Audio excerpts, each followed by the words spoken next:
Hey guys, welcome back to invest mindset. दोस्तों, सभी investors को एक कंफ्यूजन हमेशा रहता होगा कि इन्वेस्ट करने का सही तरीका क्या है। क्या हम छोटे छोटे अमाउंट से कंटिन्यूसली इन्वेस्ट करें, जैसे 500 या 5,000 रुपये पर मंथ, जिसे हम SIP कहते हैं, या फिर पैसों को सेव करके एक बड़ा अमाउंट जैसे 5,000 या 5 लाख रुपया एक साथ राइट टाइम पे इन्वेस्ट करें, जिसे हम लमसम कहते हैं। तो इन्वेस्ट करने का सबसे बेस्ट तरीका है क्या, SIP या लमसम? दोस्तों, इसी सवाल का जवाब आपको इस वीडियो से एकदम क्लियरली मिलेगा और हम ये भी जानेंगे कि इन्वेस्ट करने का राइट टाइम कब होता है और कौन सी स्ट्रेटेजी किन लोगों के लिए ज्यादा बेटर होगी। और इसके साथ में ये पावर ऑफ कंपाउंडिंग इनमें काम कैसे करता है हम ये भी जानेंगे, जिसमें हम CAGR और IRR के इंपॉर्टेंट कॉन्सेप्ट को भी समझेंगे। और दोस्तों, ये सब चीज मैं आप लोगों को एकदम सिंपल लैंग्वेज में समझाऊंगा, एग्जाम्पल्स और स्टोरीज के साथ, ताकि एक 5th स्टैंडर्ड के बच्चे को भी ये फाइनेंस के डिफिकल्ट कॉन्सेप्ट एक ही बार में बहुत ही आसानी से समझ आ जाए। तो दोस्तों, आज की वीडियो में मैं आप लोगों को 3 स्टोरी सुनाऊंगा, जिससे हम ये दोनों इन्वेस्टमेंट मेथड को अलग अलग तरह से एनालाइज करेंगे। तो वीडियो बहुत ही इंटरेस्टिंग होने वाला है, इसे एंड तक जरूर देखना, क्योंकि मैं गारंटी के साथ कह सकता हूं कि इस एक वीडियो से आपकी इन्वेस्टिंग की नॉलेज काफी ज्यादा इंप्रूव होगी और अपनी लाइफ टाइम में आप इससे लाखों रुपए का प्रॉफिट कमा सकते हो। तो बिना वक्त बर्बाद किए हम शुरू करते हैं। तो दोस्तों, ये 1992 की बात है। लकी और मोंटी दोनों दोस्त थे, इनकी शादी हो चुकी है। ये दोनों कुछ सालों से एक प्राइवेट कंपनी में जॉब कर रहे हैं। तो एक दिन इनकी कंपनी से इनको बोनस मिलता है। तो मोंटी टीवी पे न्यूज देख रहा था कि कैसे स्टॉक मार्केट बहुत ही तेजी से ऊपर जा रहा है और बहुत सारे लोग यहाँ से पैसा कमा के अमीर बन रहे हैं। तो वो फौरन अपने एक ब्रोकर फ्रेंड को कॉल करता है, जो उसको बोलता है कि उसे वीडियोकॉन कंपनी के स्टॉक में इन्वेस्ट करना चाहिए। इसका शेयर प्राइस पहले 8 रुपए का था, लेकिन अब ये 50 रुपए का हो गया है। तो उसका 1 लाख रुपया कुछ ही महीनों में 2-3 गुना ग्रो हो सकता है। तो इसीलिए मोंटी यहाँ पे अपना सबसे पहला इन्वेस्टमेंट करता है, जो होता है वीडियोकॉन कंपनी का स्टॉक, और उसमें वो 1 लाख रुपया डायरेक्टली इन्वेस्ट कर देता है, मतलब लमसम इन्वेस्टमेंट। और ये बात वो अपने फ्रेंड लकी से भी कहता है कि उसने हाल ही में एक स्टॉक में इन्वेस्ट किया जब इसका प्राइस 50 रुपए पे था, और अभी उसके इन्वेस्ट करने के बाद ये 55 रुपीज में पहुंच गया है।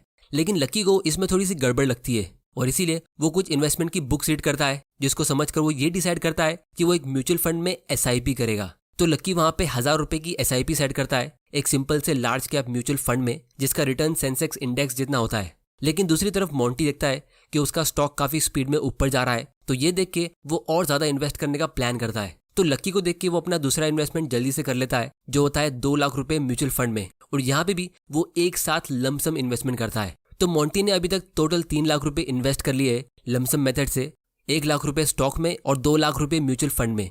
और लकी ने सिर्फ 1,000 रुपए की मंथली SIP सेट की है एक सिंपल से लार्ज कैप म्यूचुअल फंड में। अब मोंटी ने SIP सेट इसीलिए नहीं की क्योंकि उसे लगता है कि एक बार जब आपने SIP सेट कर दी तो आपको EMI की तरह उसे हमेशा पे करते रहना पड़ता है। और दोस्तों, कमिटमेंट देना किसको पसंद है? क्या पता फ्यूचर में हमारे पास पैसे हो ना हो।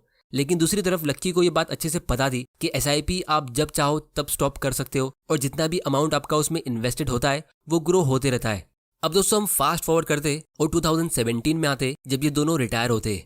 तो मोंटी ने जिस स्टॉक में सबसे पहला इन्वेस्टमेंट किया होता है, तो वो अब एक पेनी स्टॉक बन चुका है, क्योंकि उस टाइम पे 1992 में हर्षद मेहता के स्कैम के टाइम पे वो एक हॉट स्टॉक बन चुका था। तो शॉर्ट टर्म में उससे लोगों को थोड़ा बहुत प्रॉफिट मिल रहा था, लेकिन अभी उसके स्टॉक पोर्टफोलियो की वैल्यू 0 है। और उसने जो 2 लाख रुपए म्यूचुअल फंड में इन्वेस्ट किए थे, वो उसने अप्रैल 1992 में किए थे, जब स्टॉक मार्केट अपने पीक पे था, जब हर कोई स्टॉक मार्केट में इन्वेस्ट करने की बात कर रहा था। तो वो टाइम पे सेंसेक्स 4200 पॉइंट्स पे था और 2017 तक सेंसेक्स 29,000 पॉइंट्स पे पहुंचा, जिसकी वजह से उसको अपने इन्वेस्टमेंट पे 7 गुना रिटर्न्स मिला। मतलब उसका 2 लाख रुपए का इन्वेस्टमेंट अभी 14 लाख में ग्रो हो चुका है। अब दोस्तों, ये आपको सुनने में शायद अच्छा लग रहा होगा, लेकिन क्योंकि उसे ये रिटर्न्स कमाने में 25 साल लगे 1992 से 2017 तक, तो इसीलिए उसका कंपाउंडेड रिटर्न सिर्फ 8% का होता है। जैसा कि हम इस कैलकुलेटर में देख सकते हैं, अगर आप गूगल पे जाके CAGR कैलकुलेटर सर्च करोगे, यानी कंपाउंडेड एनुअल ग्रोथ रेट, तो आपको ऐसा कोई कैलकुलेटर दिखेगा। तो जैसा कि 1992 में सेंसेक्स 4200 पॉइंट्स पे था और फिर 2017 तक सेंसेक्स 29,000 पॉइंट्स पे पहुंचा, तो आपका रिटर्न 8% का होता है, जो बहुत ही बुरा है।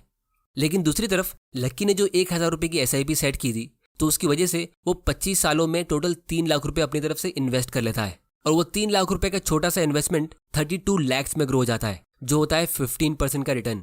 अब दोस्तों, अगर आप एक चीज नोटिस करोगे, तो दोनों ने सेम टाइम पे इन्वेस्टमेंट शुरू किया था और दोनों ने ही सेम 25 साल तक इन्वेस्टमेंट किया, लेकिन एक को 8% का रिटर्न मिला और दूसरे को 15% का। ऐसा कैसे हो सकता है?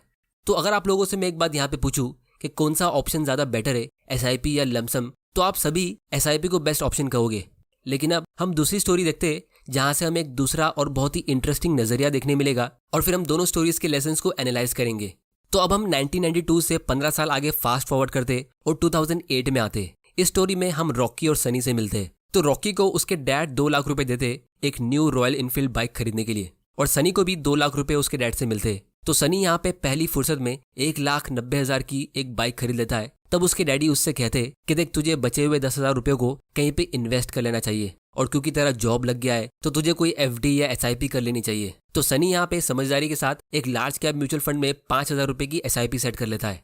और दूसरी तरफ जब रॉकी बाइक खरीदने के लिए घर से निकलने वाला होता है, तब वो देखता है कि उसके डैडी टीवी पे न्यूज़ देख रहे हैं कि स्टॉक मार्केट बुरी तरह क्रैश हो गया है और बहुत लोगों को जॉब से निकाला जा रहा है। लोग देश की हालत देख के बहुत डर रहे हैं। सेंसेक्स 50% नीचे गिर चुका है और लोगों को लग रहा है कि ये और ज्यादा नीचे गिरेगा।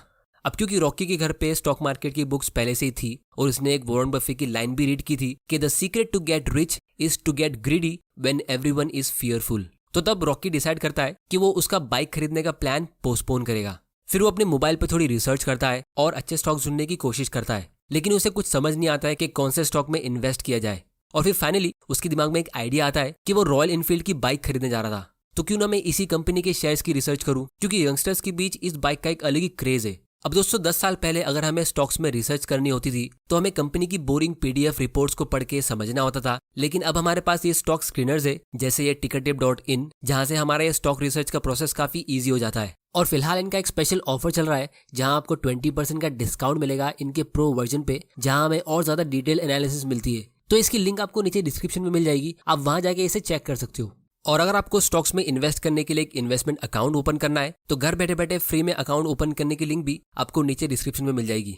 तो रॉकी रॉयल एनफील्ड की पेरेंट कंपनी एशर मोटर्स के ऊपर रिसर्च करता है और उसमें 1 लाख रुपए इन्वेस्ट करता है, जिसके बदले उसको इस कंपनी के 4,000 शेयर्स मिलते हैं, क्योंकि 2008 में इस कंपनी का एक शेयर का प्राइस ऑलमोस्ट 25 रुपए के आसपास था। और बाकी के 1 लाख रुपए वो एक म्यूचुअल फंड में इन्वेस्ट कर लेता है, ये सोच के कि अगर उसका स्टॉक इन्वेस्टमेंट फेल हो जाता है तो उसकी पूरी सेविंग्स खत्म नहीं होगी। तो बेसिकली डाइवर्सिफाई करने के लिए वो एक इंडेक्स फंड में इन्वेस्ट कर लेता है। और उसने यहाँ पे कोई भी SIP सेट नहीं की है, मतलब जब भी उसकी सैलरी आ रही थी तो वो उसे पूरी तरह एंजॉय कर रहा था और कोई भी सेविंग्स नहीं कर रहा था। और ये देख के सनी मनी मन सोचता था कि ये तो आज मजे कर रहा है, लेकिन इसे फ्यूचर में पता चलेगा कि ये कितनी बड़ी मिस्टेक कर रहा है। तो अब हम 10 साल आगे फास्ट फॉरवर्ड करते और 2018 में आते और देखते हैं कि इन दोनों ने कितना प्रॉफिट कमाया। तो सबसे पहले हम सनी की बात करते। उसने 10 साल में यानी 2008 से लेकर 2018 तक 5-5 हजार की मंथली SIP के जरिए टोटल 6 लाख रुपए इन्वेस्ट कर दिए। उसे बीच में काफी बार मन किया कि वो अपनी SIP को रोक दे, क्योंकि मार्केट कंडीशन बीच बीच में खराब हो रही थी, लेकिन फिर भी उसने डिसिप्लिन के साथ अपनी SIP चलने दी और अभी उसके पोर्टफोलियो की वैल्यू 10.3 लाख की है, मतलब उसे 4 लाख रुपए का प्रॉफिट मिला, जो होता है सिर्फ 10% का रिटर्न। अब हम बात करते हैं रॉकी की। तो रॉकी ने जो 1 लाख रुपए डाइवर्सिफाई करने के लिए म्यूचुअल फंड में इन्वेस्ट किए थे, उसकी वैल्यू अब 4 लाख रुपए की होती है, क्योंकि 2008 में सेंसेक्स 9,000 पॉइंट्स पे था और 2018 तक ये 37,000 पॉइंट्स पे पहुंचा, मतलब ऑलमोस्ट 4 गुना ऊपर गया। तो ये होता है 15% का रिटर्न। अब दोस्तों यहाँ पे अगर हम नोटिस करेंगे तो दोनों ने सेम टाइप की म्यूचुअल फंड में इन्वेस्ट किया और दोनों ने 10 साल के लिए इन्वेस्ट किया, लेकिन सनी को SIP से सिर्फ 10% का रिटर्न मिला और रॉकी को लमसम से 15% का। तो यहाँ पे उल्टा कैसे हो गया? पहली स्टोरी में SIP से अच्छा रिटर्न मिला था, अब SIP का परफॉर्मेंस बुरा कैसे हो गया? तो इसका रीजन ये है कि रॉकी ने एक साथ अपना पूरा पैसा बेयर मार्केट में इन्वेस्ट किया था, मतलब यहाँ पे तो स्टार्टिंग पॉइंट हमारा ये एग्जैक्ट बॉटम है और एंड पॉइंट हमारा ये है। तो स्टार्ट से एंड तक ये 15% का एनुअल रिटर्न होता है, जिसे हम CAGR कहते हैं। लेकिन सनी ने जब मार्केट क्रैश हुआ था और वो इन्वेस्ट करने का सबसे बेस्ट टाइम था, तो उसने वो टाइम पे सिर्फ 5,000 रुपए इन्वेस्ट किए थे। फिर अगले महीने जब मार्केट थोड़ा सा रिकवर हुआ तो SIP के जरिए उसने फिर से 5,000 रुपए इन्वेस्ट किए, और इसी तरह जब मार्केट ऊपर जाता रहा तो उसकी SIP के जरिए उसके 5-5 हजार रुपए इन्वेस्ट होते गए। तो इसीलिए रॉकी के मुकाबले उसने अपने म्यूचुअल फंड्स को बाय करने के लिए ज्यादा प्राइस पे किया। तो ये जो सनी का 10% रिटर्न था, इसे हम IRR कहते हैं, यानी इंटरनल रेट ऑफ रिटर्न। मतलब आपके इंटरनली जितने भी मल्टीपल इन्वेस्टमेंट्स हुए ये उसका एक एवरेज निकालता है, क्योंकि SIP में हमेशा मल्टीपल इन्वेस्टमेंट्स होते हैं, क्योंकि आप हर महीने बाइंग करते हो, तो इसीलिए इसमें हमेशा IRR कैलकुलेट होता है और वन टाइम इन्वेस्टमेंट में हमेशा CAGR कैलकुलेट होता है। अब इसको हम थोड़ा और डिटेल में नेक्स्ट स्टोरी में समझेंगे, जिससे आपका सारा डाउट क्लियर हो जाएगा। और दोस्तों एक और बहुत ही इंपॉर्टेंट चीज नोट करने वाली ये है कि अगर सनी ने बुरे मार्केट कंडीशन में डर के अपनी SIP स्टॉप की होती और सिर्फ तभी अपनी SIP कंटिन्यू रखी होती जब मार्केट अच्छा कर रहा था, तो उसको 10% से भी कम रिटर्न मिलता, 6% या 5% या शायद उससे भी कम। अब दोस्तों इससे पहले कि आप अपनी SIP स्टॉप करो, इसका एक बहुत ही स्पेशल पावर होता है जिसको हम आगे डिस्कस करेंगे। लेकिन उससे पहले हम बात करते हैं रॉकी के स्टॉक इन्वेस्टमेंट के बारे में। तो रॉकी ने जो एशर मोटर्स के शेयर्स लिए थे उससे उसकी जिंदगी बदल गई, क्योंकि वो कंपनी का शेयर 25 रुपए से ग्रो होकर 2018 तक ऑलमोस्ट 3000 रुपए पे पहुंच गया। यानी 10 साल में 110 गुना ग्रो हो गया, जिससे उसकी 1 लाख रुपए का छोटा सा इन्वेस्टमेंट 1.1 करोड़ में ग्रो हो गया। और अब उसको जो छोटा सा 1% का डिविडेंड मिलता है वो उसके जरिए हर साल एक नई बाइक खरीद सकता है। अब दोस्तों, अगर रॉकी ने इस स्टॉक में थोड़ा थोड़ा करके इन्वेस्ट किया होता, यानी SIP की तरह, तो ऑब्वियसली उसका रिटर्न कम होता, क्योंकि ये स्टॉक तो धीरे धीरे करके ऊपर जा रहा था। तो इसीलिए यहाँ पे हमारा सबसे पहला लेसन ये है कि अगर आप एक बड़ा अमाउंट किसी स्टॉक में एक साथ इन्वेस्ट करते हो, यानी लमसम, तो इसमें सबसे ज्यादा रिवॉर्ड भी होता है, जो रॉकी को एक राइट टाइम पे एक हाई क्वालिटी कंपनी में इन्वेस्ट करके मिला। लेकिन यहाँ पे सबसे ज्यादा रिस्क भी होता है, जैसे मोंटी को एक हॉट स्टॉक में इन्वेस्ट करके ये सबक मिला कि आपका सारा पैसा यहाँ पे जीरो हो सकता है। तो ये था हमारे आज की वीडियो का सबसे पहला और सबसे बेसिक लेसन कि स्टॉक में लमसम इन्वेस्टमेंट करने से या तो आप जीरो बनोगे या फिर आप हीरो बन सकते हो, मतलब अपनी लाइफ टाइम की वेल्थ बिल्ड कर सकते हो। अब हम बात करते हैं सेकंड लेसन की। तो अगर आप SIP करते हो किसी लार्ज कैप म्यूचुअल फंड में या इंडेक्स फंड में, तो लॉन्ग टर्म में उसमें आपके पूरे पैसे डूब जाएंगे, ऐसा होने के चांस बहुत कम होते हैं, क्योंकि यहाँ पे आप एक साथ 40-50 स्टॉक के बास्केट में डाइवर्सिफाई करते हो और उसके ऊपर आप अपनी इन्वेस्टमेंट की टाइमिंग को भी डाइवर्सिफाई करते हो, मतलब portfolio diversification plus time diversification. तो ये डबल डाइवर्सिफिकेशन हुआ, जिसकी वजह से आपका रिस्क बहुत कम हो जाता है और इसीलिए आपका रिटर्न भी बहुत बोरिंग होता है, जैसे 10% से 15% के बीच। अब ये गारंटी नहीं है, लेकिन पास्ट के हिसाब से आपको कुछ ऐसा मिल सकता है। लेकिन फिर भी FD से और दूसरी फिक्स्ड इनकम वाली पॉलिसी से आपको अच्छा ही रिटर्न मिलना चाहिए, क्योंकि अगर आप नोटिस करोगे तो दोनों ही स्टोरी में SIP करने वालों को लॉस नहीं हुआ। पहली स्टोरी में मोंटी को हॉट स्टॉक्स में इन्वेस्ट करके काफी ज्यादा लॉस हुआ, तब SIP करने वाला हीरो बन गया। लेकिन दूसरी स्टोरी में रॉकी ने जो एक वन टाइम इन्वेस्टमेंट किया था वो हर कोई नहीं कर सकता, क्योंकि उसके लिए आपको इतनी नॉलेज और राइट टाइम पे उतना पैसा चाहिए। तो इसीलिए उसके सामने SIP थोड़ा फीका पड़ गया। तो इसीलिए SIP की खास बात यह है कि अगर आप बिल्कुल गलत टाइम पे भी SIP स्टार्ट कर लेते हो, जब आपको बिल्कुल भी इन्वेस्ट नहीं करना चाहिए, जैसे बिल्कुल मार्केट के पीक पे, और फिर उसके बाद मार्केट क्रैश आता है, तो भी आपका कुछ खास नुकसान होगा नहीं, क्योंकि आपने SIP अभी बस स्टार्ट किए। आप एक छोटे अमाउंट से इन्वेस्ट करना अभी शुरू कर रहे हो, तो जब फ्यूचर में मार्केट क्रैश होगा तो आप उसका भी फायदा उठा सकते हो। तो इसीलिए अगर आपको डर लगता है कि फ्यूचर में मार्केट क्रैश होने वाला है, तो वो टाइम पे भी आप अपनी SIP स्टार्ट कर सकते हो, क्योंकि अगर मार्केट क्रैश नहीं हुआ और ऊपर जाता गया तो आप एक अच्छी अपॉर्चुनिटी मिस कर दोगे। तो दोस्तों, ये था हमारा इस वीडियो का सेकंड लेसन कि SIP का सबसे बेस्ट एडवांटेज ये है कि क्योंकि आप इसके थ्रू ऑटोमेटिकली इन्वेस्ट करते हो, तो SIP के कोई इमोशंस नहीं होते। तो बुरे मार्केट, अच्छे मार्केट, ये हर मार्केट में अपना इन्वेस्टमेंट करता रहता है। तो इसीलिए SIP स्टार्ट करने का कोई भी सही या गलत टाइम नहीं होता है, आप इसे कभी भी स्टार्ट कर सकते हो। अब हम तीसरे केस की बात करते कि जब हम म्यूचुअल फंड में एक लमसम इन्वेस्टमेंट करते तो हमें कितना रिटर्न मिल सकता है। तो इसका मैं आप लोगों को एक काफी शॉर्ट और सिंपल आंसर देता हूँ कि अगर आपको डाउट है कि आपको किसी म्यूचुअल फंड में SIP करना चाहिए या लमसम, तो आप हमेशा SIP चुनो, क्योंकि म्यूचुअल फंड में एक अच्छे टाइम पे इन्वेस्ट करने से आपको बहुत ज्यादा मल्टी बैगर रिटर्न नहीं मिल सकता। आपको यहाँ पे मुश्किल से 2-3% का ही डिफरेंस मिलेगा, जैसे 10 से 15% के बीच। तो जब एक अच्छा मौका आएगा लमसम इन्वेस्टमेंट करने का, तो आपके मन में डाउट रहेगा ही नहीं। जैसे अगर मार्केट क्रैश हो गया और आपको पता है कि ये एक अच्छा टाइम है इन्वेस्ट करने का, तो आप वो टाइम पे एक लमसम इन्वेस्टमेंट कर सकते हो। अब दोस्तों, फाइनली हम आते हैं इस वीडियो के सबसे इंटरेस्टिंग पार्ट की तरफ, वो है कि स्टॉक्स में SIP करना कैसा रहेगा। तो इसको भी हम एक इंटरेस्टिंग स्टोरी के एग्जांपल से समझते हैं। तो अब हम 2017 में आते और वापस रॉकी और सनी की स्टोरी को कंटिन्यू करते। तो सनी रॉकी से कहता है कि यार, तूने स्टॉक मार्केट से इतना अच्छा पैसा कमा लिया, तो मुझे भी कभी कभी कोई स्टॉक की टिप दे दिया कर, ताकि मैं भी तेरे साथ इन्वेस्ट कर लूंगा। तब रॉकी कहता है कि देख, अभी मैं 2 न्यू स्टॉक्स अपने पोर्टफोलियो में ऐड करने जा रहा हूँ। ये दोनों स्टॉक्स में मैं कम से कम 5 साल तक तो इन्वेस्ट करूंगा ही, और मुझे इनमें अच्छा पोटेंशियल दिख रहा है। एक है टाटा मोटर्स और दूसरा है नेस्ले। तो ये स्टॉक की टिप मिलते ही सनी फौरन अपने घर पे जाता है और इनमें इन्वेस्ट करने का सोचता है। तो सबसे पहले वो ये देखता है कि नेस्ले का स्टॉक तो 7,000 रुपए का है, ये तो बहुत ही महंगा है, शायद ये फ्यूचर में सस्ता होगा। तो वो हर महीने इसके 1-2 स्टॉक बाय करने का प्लान करता है, ताकि जब ये सस्ता होगा तब वो इसमें ज्यादा इन्वेस्ट करेगा। और दूसरी तरफ वो ये देखता है कि टाटा मोटर्स का स्टॉक तो बहुत सस्ता है, ये तो 500 रुपए से भी कम का है। तो वो फौरन इसमें अपनी ऑलमोस्ट सारी सेविंग्स इन्वेस्ट कर देता है। फिर जब 5 साल बाद सनी रॉकी से मिलता है, तो उसे कहता है कि यार, तेरी स्टॉक टिप से मुझे इतना खास प्रॉफिट हुआ ही नहीं, मुझे तो इन 5 सालों में सिर्फ टोटल 20% का ही रिटर्न मिला है। तो ये सुन के रॉकी हैरान हो जाता है कि ऐसा कैसे हो सकता है, उसको तो वही 2 स्टॉक से ऑलमोस्ट 150% का प्रॉफिट मिला है, मतलब उसके पैसे ऑलमोस्ट डबल से भी ज्यादा ग्रो हो चुके हैं। तो जब रॉकी सनी के बाइंग और सेलिंग के ट्रांजैक्शन को थोड़ा डिटेल में देखता है, तब उसे पता चलता है कि यहाँ पे एक्चुअली में हुआ क्या। तो दोस्तों, अगर हम टाटा मोटर्स की बात करें तो हमें पिछले 5 साल में इससे सिर्फ 4% का रिटर्न मिला है, जो एक बहुत ही बुरा परफॉर्मेंस है। आपको सेविंग्स अकाउंट में हर साल 4% का रिटर्न मिलता है, लेकिन ये इसका लमसम रिटर्न है, यानी इस पॉइंट से इस पॉइंट तक का रिटर्न।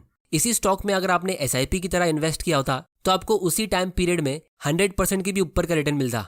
अब अगर आपके मन में थोड़ा सा भी डाउट है कि ये कैसे हुआ, तो इसका मैं आप लोगों को डिटेल एक्सप्लेनेशन देता हूँ। तो 2-3 साल पहले क्रैश के बीच ये स्टॉक काफी नीचे गिर गया था। तो अगर आपने SIP की तरह इन्वेस्ट किया होता तो उसके जरिए आपने ये लो प्राइस का भी फायदा उठा लिया होता और सस्ते प्राइस पे बाय किया होता, क्योंकि ये भले एक अच्छी कंपनी है लेकिन 2017 में ये थोड़ी सी ओवर वैल्यूड थी। तो रॉकी इसमें एक छोटी क्वांटिटी से बाय करके सिर्फ ट्रैक करने का प्लान कर रहा था, और जब बीच में मार्केट क्रैश हुआ तो उसने इसकी बहुत सारी क्वांटिटी बाय की और इसीलिए उसको इसी एक स्टॉक से 200-300% का प्रॉफिट मिला। और दूसरी तरफ रॉकी ने नेस्ले में एक साथ एक बड़ा अमाउंट इन्वेस्ट किया था, क्योंकि वो पिछले 10 साल से इस कंपनी का वेट कर रहा था कि कब ये अच्छे वैल्यूएशन पे मिले ताकि वो इसे बाय कर सके। और फाइनली जब मैगी क्राइसिस की वजह से 2015 में एक कंपनी प्रॉब्लम में फंसी तो इसका शेयर प्राइस नीचे गिर गया था और फिर 2017 तक ये ऑलमोस्ट फ्लैट रहा। तो उस टाइम पे ये एक अच्छी बाइंग अपॉर्चुनिटी थी। तो ऐसे टाइम पे एक वन टाइम यानी लमसम इन्वेस्टमेंट करना परफेक्ट होता है, क्योंकि दोस्तों ये एक हाई क्वालिटी का FMCG स्टॉक है जो पिछले 20-30 सालों से हमेशा ओवर वैल्यूड रहा है। तो जो भी स्मार्ट इन्वेस्टर्स होते हैं उनको पता है कि बहुत ही जल्द ये कंपनी अपनी प्रॉब्लम को सॉल्व करेगी और फिर से स्ट्रांग हो जाएगी। तो उस टाइम पे इसमें SIP करना इतना स्मार्ट डिसीजन नहीं होता। तो इसीलिए अगर हम इसी कंपनी का 5 साल का लमसम रिटर्न देखेंगे तो ये 160% का होता है, लेकिन इसी 5 साल में SIP का रिटर्न सिर्फ 38% होता है, जो IRR होता है, मतलब आपका इंटरनल रिटर्न, क्योंकि आपने अच्छे टाइम पे ज्यादा इन्वेस्ट नहीं किया था। तो बेसिकली रॉकी ने नेस्ले में लमसम इन्वेस्टमेंट किया और टाटा मोटर्स में SIP की तरह, जिसकी वजह से उसका पोर्टफोलियो वही 5 साल में 2-3 गुना ऊपर चला गया, मतलब 200-300% ऊपर। लेकिन सनी अपना टिपिकल बिगिनर माइंड यूज करके इसका उल्टा करता है और अच्छे स्टॉक की टिप मिलने के बाद भी सिर्फ 20-30% का रिटर्न कमा पाता है। तो दोस्तों ये उन बहुत सारी कॉमन मिस्टेक्स में से एक है जो न्यू इन्वेस्टर्स कर लेते हैं, क्योंकि हमारा बिगिनर माइंड हमेशा ऑपोजिट काम करता है। तो इसीलिए आप लोगों की फाइनेंशियल नॉलेज को इंप्रूव करने के लिए मैंने ये चैनल बनाया है। तो अगर आपको इस वीडियो से कुछ सीखने मिला है तो इस चैनल को सब्सक्राइब करो और बेल आइकन प्रेस करना मत भूल जाना, ताकि आपसे कोई ऐसे वैल्यूएबल वीडियोस मिस ना हो जाए। और दोस्तों बहुत ही जल्द मैं आप लोगों के लिए एक स्टॉक मार्केट का कोर्स लेके आने वाला हूँ, जहां हम कंपनी एनालिसिस से लेके वैल्यूएशन सब कुछ डिस्कस करेंगे। तो ये सीरियस इन्वेस्टर्स के लिए होगा जिनको जल्दी फाइनेंशियल फ्रीडम अचीव करना है। इसकी डिटेल्स में आने वाली वीडियोस में डिस्कस करूंगा। तो दोस्तों उम्मीद करता हूं कि आपको इस वीडियो से कुछ ना कुछ सीखने जरूर मिला होगा। तो इस वीडियो को अपने फ्रेंड्स और फैमिली के साथ शेयर करो और उनको भी एजुकेट करो। टिकर टिप्स से स्टॉक को एनालाइज करने की लिंक नीचे डिस्क्रिप्शन में है और फ्री में एक इन्वेस्टमेंट अकाउंट ओपन करने की लिंक भी नीचे डिस्क्रिप्शन में है। वीडियो पसंद आया तो इसे लाइक करो, नहीं पसंद आया तो डिसलाइक करो। आपका वैल्यूएबल टाइम देने के लिए thank you and good bye.